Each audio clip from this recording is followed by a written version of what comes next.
కూటమి నాయకులకు కార్యకర్తలకు హృదయపూర్వక విన్నపం. 2026 జనవరిలో స్థానిక సంస్థల ఎన్నికల నగారా మోగింది.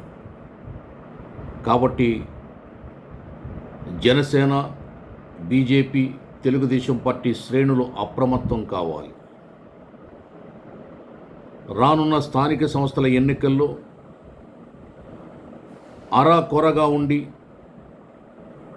మాకింకా ఇక్కడ 39% ఓట్లు ఉన్నాయని రొయ్యమీసాలు తిప్పుతున్నటువంటి జగన్మోహన్ రెడ్డి పార్టీని కోకటి వేళ్లతో పెకలించి వేయాలి. తల్లి వేరుతో లాగిపారేయాలి. మళ్ళీ ఆ పార్టీ ఇక్కడ మొలకెత్తకుండా, తలెత్తకుండా, నోరెత్తకుండా తరిమి కొట్టాలి.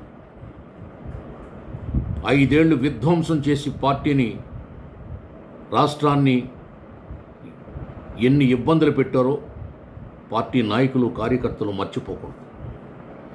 ఆఖరికి చంద్రబాబు నాయుడు గారిని జైల్లో 53 రోజులు పెట్టారు. ఆ కసితోటే కూటమి ఏర్పడింది. 164 సీట్లు ప్రజలు మనకి కట్టబెట్టారు. ఇంత ఘన విజయాన్ని సొంతం చేసుకుని కూడా ఏ రోజు చంద్రబాబు నాయుడు గారు, పవన్ కళ్యాణ్ గారు, లోకేష్ గారు విశ్రమించకుండా అహోరాత్రులు కష్టపడుతూ ఈ ఏడాదిన్నర కాలంలోనే ఇచ్చిన సూపర్ 6 హామీలన్నీ నెరవేర్చుతూ, ఇవ్వని సంక్షేమ పథకాలు కూడా ప్రవేశపెడుతూ రాష్ట్రాభివృద్ధికి అహరహరం కృషి చేస్తూ ఉన్నారు. లక్షల కోట్ల నిధులు తెస్తున్నారు. పరిశ్రమలు తీసుకొస్తున్నారు. రాజధాని నిర్మాణం, పోలవరం నిర్మాణం చకచకా జరుగుతుంది. అభివృద్ధి యమ స్పీడ్తో ముందుకెళ్తూ ఉంది. సంక్షేమం జెట్ స్పీడ్తో ప్రజలకు చేరుతుంది. ప్రజలందరూ హాయిగా, ఆనందంగా ఉన్నారు. మళ్ళీ ఒకప్పటి అన్నపూర్ణ లాంటి ఆంధ్రప్రదేశ్ని త్వరలో మనం చూడబోతాం.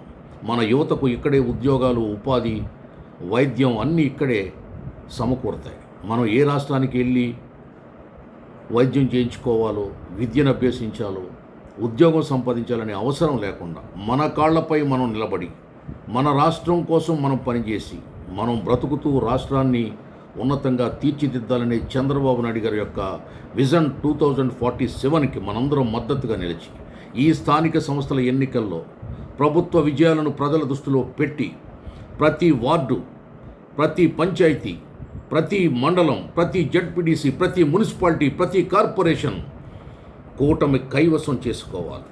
కాలకూట విషయం లాంటి వైసీపీ పార్టీని తరిమి కొట్టాలి. మచ్చుకు కూడా కనపడకుండా, శేషం మిగలకుండా, ఆ పార్టీ అవశేషాలు కనపడకుండా భూస్థాపితం చేయాలి. మనమంతా దానికి ఈ రోజు నుంచే కంకణబద్ధులం అవుదాం, ప్రతిజ్ఞ చేద్దాం.